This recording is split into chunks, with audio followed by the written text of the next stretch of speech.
From faking his girlfriend's death for views, I'll miss you, Alexia. I know you're in a better place right now. I'll never forget about you. to staging a murder in front of a terrified friend. No! He's everything I have! Here are 6 YouTubers whose fake pranks destroyed their careers, reputations, and even lives, starting with one who faked death itself, JayStation, who built his YouTube fame on extreme and dramatic videos. He made 3 AM challenges, fake breakups, and clips where he pretended to talk to spirits using a Ouija board. His content was always meant to shock people, and it worked. He marketed the idea that he could talk to the dead or receive messages from beyond the grave. The consistency of his uploads, combined with provocative thumbnails, built a reputation for daring the unknown. Millions of people clicked to see what he'd do next, but as his audience grew, JayStation kept pushing things further. People were starting to get annoyed with his so-called experiments and shared their frustration online. However, in early 2020, he published what looked like his boldest stunt yet. What's up, guys? I just got off the phone with Alexia's parents. They had set up a memorial on the side of the road for Alexia. So right now, me and Ahmed are just on our way to that location, and we're gonna say our last goodbyes to Alexia. He posted a video claiming his girlfriend had died and even made follow-up videos saying he was trying to contact her spirit. I miss her so much. The last thing I actually said to her was, babe, can you pick me up some Popeyes before you come back? And she never came back, guys. I need to say a proper goodbye, guys. So tonight, we're gonna talk to her on the Ouija board, guys. The story spread fast and people dug into his previous content, and viewers began pointing out inconsistencies. Within days, JayStation admitted his girlfriend is still alive after he uploaded fake videos saying she'd been killed by a drunk driver, and he had made contact with her spirit via a Ouija board, and that the videos were just supposed to gain traction. I want to start out by saying I'm sorry to Alexia's family, putting them through any hard times, stress about the death of their daughter. And that was the beginning of the downfall of his career, who was later heard to say, "I'm in serious trouble right now and I don't know what to do. I can't make YouTube videos. I feel trapped right now." He was soon demonetized from YouTube for violating the platform's rules and announced an indefinite hiatus. What started as another viral idea quickly turned into the end of his career, and the audience that once made him famous no longer trusted him. This is so disgusting to me. As someone who's lost family and friends to drunk driving, the idea of faking stuff like this is so morally terrible, I can't fathom my anger. Faking a girlfriend's death is straight up evil. This man has sold his soul for sure. It ain't a joke playing with dead either. While JayStation's downfall came from faking death for views, the Ace family story showed a different kind of deception, one built not on fear, but on trust. The Ace family, with Austin McBroom and Catherine Pays, started as a fun family vlog channel sharing everyday moments with their kids. Their charm and chemistry quickly drew in millions of viewers who saw them as the internet's picture-perfect couple. Hey, Ace family! Welcome back to our channel, guys. What's going on, everybody? Over time, that image became their entire brand. Dream house, luxury cars, charity giveaways, and big events that promised to give back to fans. But as the stakes got higher, so did the doubts. Fans began noticing that many of the giveaways never seemed to reach the winners they were promised to. iPhone drops, car prizes, and money raffles turned into endless complaints online from people who said the family was scamming fans. Will these scammers ever be stopped? We find out that the actual person selected to win has in fact some personal connection to the Ace family in real life. However, things reached a breaking point in 2021 with the Social Gloves boxing event organized by Austin McBroom. It was promoted as a massive YouTuber versus TikToker showdown, but soon after the fight, reports came out that many creators and staff hadn't been paid the amounts they were promised. But that wasn't all. Austin was also sued by the media company he partnered with and said the whole event was built on a stack of lies. At the same time, the Ace family's home went into foreclosure, more lawsuits surfaced, and fans began questioning how much of their success story was real. The picture-perfect image that built their reputation now looked more like a polished illusion. Viewers began to see them less as goals and more as performers in their own staged luxury. A true rich family will never ever flaunt their lifestyle, let alone in social media. While the Ace family's lies hid behind luxury and perfection, Sam Pepper's downfall came from crossing a much darker line when entertainment turned into pure exploitation. Before the outrage, Sam Pepper was known as one of YouTube's biggest prank creators, a name tied to risky, boundary-pushing content. His channel blew up in the early 2010s with so-called social experiment videos where he would approach strangers on the street and stage shocking scenarios for laughs. But what started as harmless shock value quickly turned into something else. Many of his early videos showed him grabbing women inappropriately without consent, and stunts he later claimed were social experiments, but to the audience, they didn't feel that way anymore. One of the most outrageous videos was fake hand ass pinch prank, where he was seen touching women on the street while trying to ask them for directions. And unfortunately, it wasn't just one such video. Pranks like how to make out with a stranger, how to pick up girls with a lasso, were all crossing the line into abuse. However, in 2015, Pepper uploaded the video that ended his career. Titled "Killing Best Friend Prank," it showed him kidnapping two friends, tying them up, and pretending to shoot one of them in front of the other. No, this thing right here is it, right? Holy crap, man.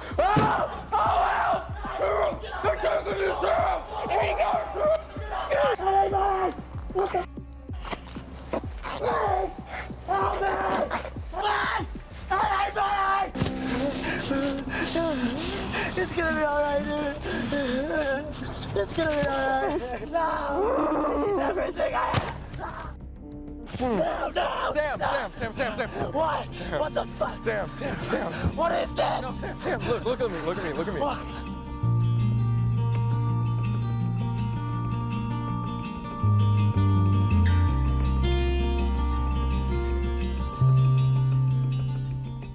And when people watched the video, they were completely horrified, saying that's such a terrible and traumatic thing to do. He was so hysterical and so panicked that he didn't even realize it was Colby touching him. This is probably the worst prank he could do to someone.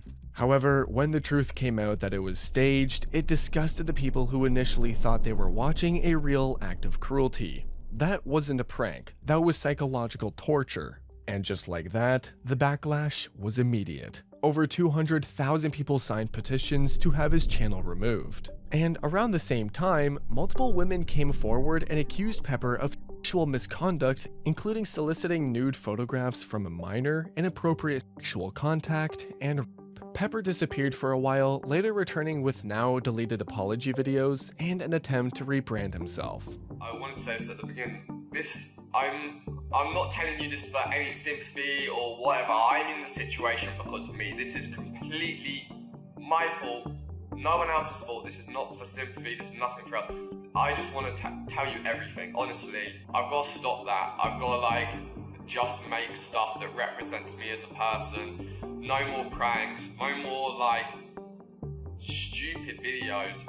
I'm only wanting to represent me as who I am, and that's why I've deleted every video on this channel, and I'm only gonna put back up the ones that represent me. So either when this video goes up or in a day's time, I'll put the videos back, the ones that represent me. But no matter what he posted, the internet remembered him for his traumatic pranks. However, while Sam Pepper's pranks scarred friendships, DaddyOFive's took it even further, turning what should have been family fun into something that looked a lot more like cruelty. When Mike and Heather Martin started DaddyOFive, it looked like a lighthearted family vlog channel, parents pulling pranks on their kids laughing, and everyone in on the joke. And for a while, viewers saw it as just another chaotic household with a camera rolling. But as the channel grew, so did the intensity of the pranks.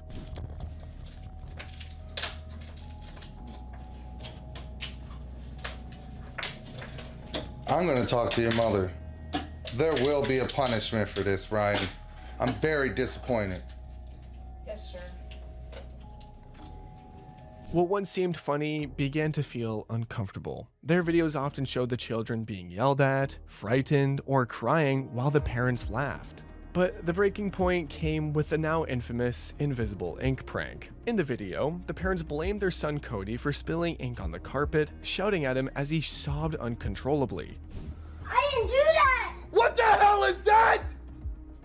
What the hell is that? What is tell me? I didn't do that! You tell me what you did! I swear to God, I didn't do that! Jody, call over your carpet! I didn't do that! I don't have anything to color when you... Why did you do that? You ruined the carpet! Get out of here! Mind your I didn't business! do that! Mom and Dad, I didn't Oh do my it! God! Oh my God! Do you know how much that... I didn't do that! Viewers flooded the comments demanding that the parents be held accountable and the children protected. This is child abuse, not a prank. These parents literally think that verbally abusing their children is considered a prank and legitimately see nothing wrong with it. How can you be so evil? What started as a family prank channel quickly turned into a case of emotional abuse seen by millions online. Soon after, the Martins faced legal consequences. 2 of their children were removed from the home, and both parents were charged and convicted of child neglect. They received probation and were ordered to stay away from YouTube content involving their kids. The case became a turning point for YouTube. It forced the platform to rethink what family-friendly really meant and to start addressing how far creators could go in the name of content. For DaddyOFive, the prank that was supposed to make them famous instead became the one that destroyed their reputation. While DaddyOFive's pranks exposed emotional abuse on camera, Fantastic Adventures showed just how dark things could get behind a family channel's cheerful facade. At first glance, Fantastic Adventures appeared to be a wholesome family channel. Created by Michelle Hackney, it featured kids dressed as superheroes and characters from make-believe worlds. Asia. And I'm Summer. And we're from Fantastic Adventures. And we've been searching and searching for a Stream Toys TV's house. And we finally found it. Ethan and Cole always think they're good at sneak attack. But we're better. And we're gonna film it to prove it. Let's do it. The channel had thousands of subscribers and millions of views, celebrated for its cheerful energy and imaginative storytelling. To the outside world, it seemed like the perfect blend of family life and creativity. But behind those bright videos was a reality far darker than anyone imagined. In March 2019, Arizona police received a call from Hobson's teen daughter, who said her younger siblings were being abused. When officers arrived at the family's home, they found 7 children who were visibly malnourished and terrified to speak. I wanna get out of this house. Her mom's did foster care for 14 years. She's adopted these 7 kids. They make YouTube videos. What's the longest you've ever made you go without eating? 4 days. Straight 4 days. No food and no water? No food, no water. I'm gonna have a better family. You want to have a better family? Investigators later revealed that Hobson had been depriving the children of food, water, and bathroom access, all as punishment for not performing well in videos. And the allegations against Michelle were getting strong.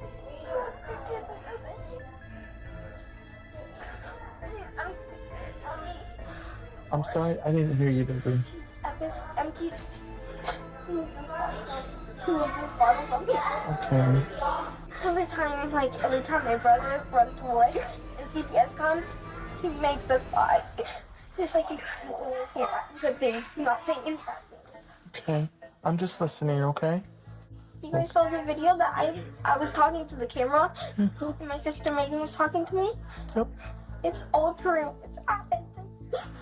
The discovery shocked the internet. What had looked like harmless family entertainment was actually built on real-world abuse. YouTube immediately demonetized and then permanently terminated the channel, erasing it from the platform entirely. Hackney was arrested and was charged with molestation of a child, child abuse, unlawful imprisonment, and child neglect. However, she later died before her trial could be completed, and the cause and manner of her death were unknown. But it doesn't erase the fact that the Fantastic Adventures case became one of the darkest examples of how content at all costs can turn deadly. People shared their shock and outrage, saying, "The girl sitting in the fully stocked pantry and telling officers that she had been starved is so upsetting. This is so disgusting. Why adopt these beautiful babies who probably came from nothing and put them in a home with an abusive whatever she is?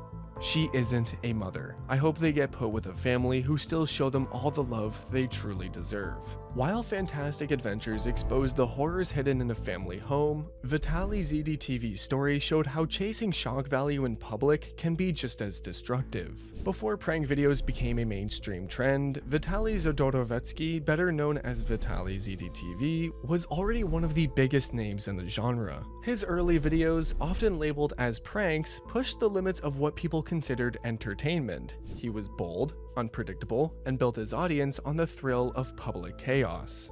Well, then why are you on your phone for so long? Yeah, you are. I'm trying to use the machine and you're just taking up all the space. Yeah. All you gotta do is say something.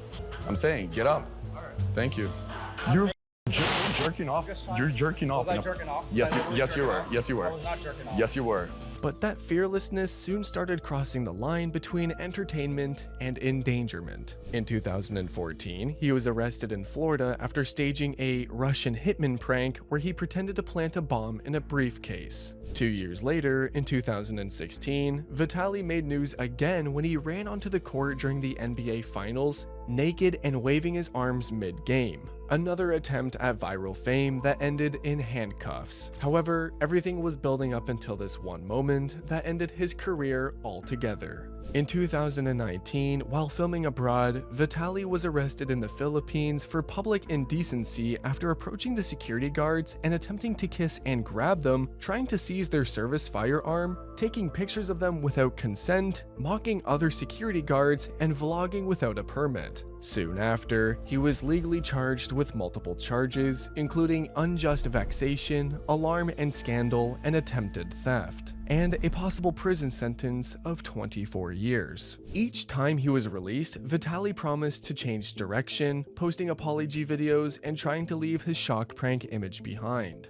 It was so bad. I'm so ashamed of my actions and embarrassed, disgusted. And I'm here today to apologize to all the people that are listening to me right now, to the whole world, to all the people that are let down. I'm so sorry. But the internet rarely forgets, leading to people pour out their frustration, saying, "I really hate how pranks went from things that were funny to things that make you just want to see the prankster suffer." If you like this video, you'll probably enjoy the next one. And don't forget to subscribe.